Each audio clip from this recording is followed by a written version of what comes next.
But if they was ever to become enemies, see, it could go all bad because everything becomes war. Everything becomes competition. Everything's become who got more of this, or who got more of that, or who did this and who did that, and see that's all. That's a bad down the hill because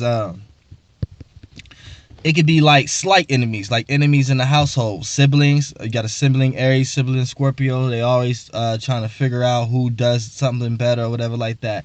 And the Aries tend to get jealous of the Scorpio because the Scorpio knows how to connect with a crowd a little better than the Aries. But the Scorpio will get jealous of the Aries because the Aries kind of know how to be themselves around a crowd a lot better. See, Scorpios, they themselves, but a lot of times they don't let themselves reach to the surface. They like to see what everyone else is hitting for first before they fully express themselves.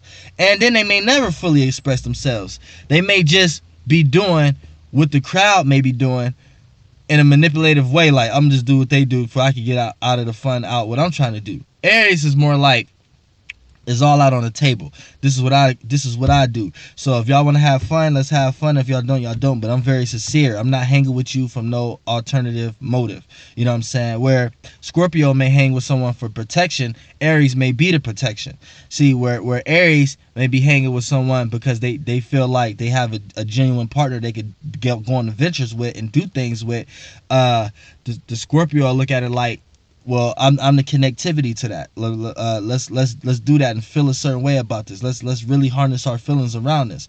So you know what I'm saying, when it comes into a relationship, boy or girl, and relationships and family, siblings relationship, this could be a understanding relationship, but an understanding to the point that you start nitpicking at each other. Like it could be an understanding to the point that since you know what each other is problems is, you pick on that. Like say the Aries may be going through a serious breakup or something like that and want to move on. You could count on the Aries could count on the Scorpio to be there, to be like, to keep bringing up the issue, keep constantly bringing up the issue. Like, damn, remember that, where they been at, and this, that, and third. And the Aries don't. That's a form of vulnerability that the Aries doesn't want to feel all the time. The Aries just want to move on and deal with that within themselves. And where Aries may want to go and try new things and you know what I'm saying, be spontaneous and you know what I'm saying, just try to create something new, or where the, and vice versa. Let's put it like this: where the Scorpio may try to connect to somebody and try to see the deep feelings of someone, or what someone really going through or something like that. That the Aries can help the Scorpio to loosen up and not get caught up into that, because you could never know what a person fully is going through anyway. So for you to waste your time caring about that and building your own emotional stability around someone else's, so like a Scorpio takes someone being weak and learn every way of why that person weak and apply that to themselves so they won't be weak, so they'll know how to not be weak. Where Aries may just be themselves, whether they're weak or not weak, and just be themselves. And they could teach Scorpios how to loosen up and to not sit down and ponder over certain things that really is a waste of time. You know what I'm saying? And you can be doing so much other stuff with your time and your creativity other than wasting it on someone else because you're not sure how you're supposed to feel in that kind of situation. So that's what Aries can help Scorpios. They can help Scorpios let go a little bit, like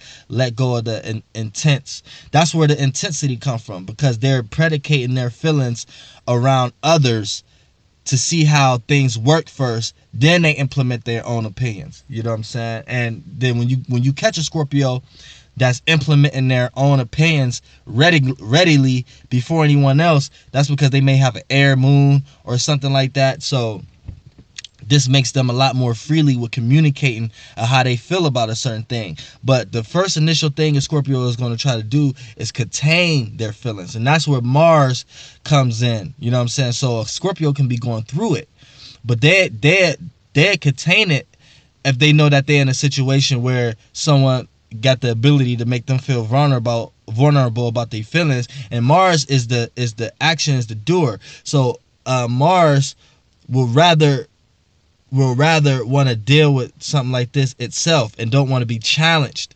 It don't want to be challenged. So even if Scorpios and Aries know that they need help from each other, they would choose not to do it because they don't want to be challenged.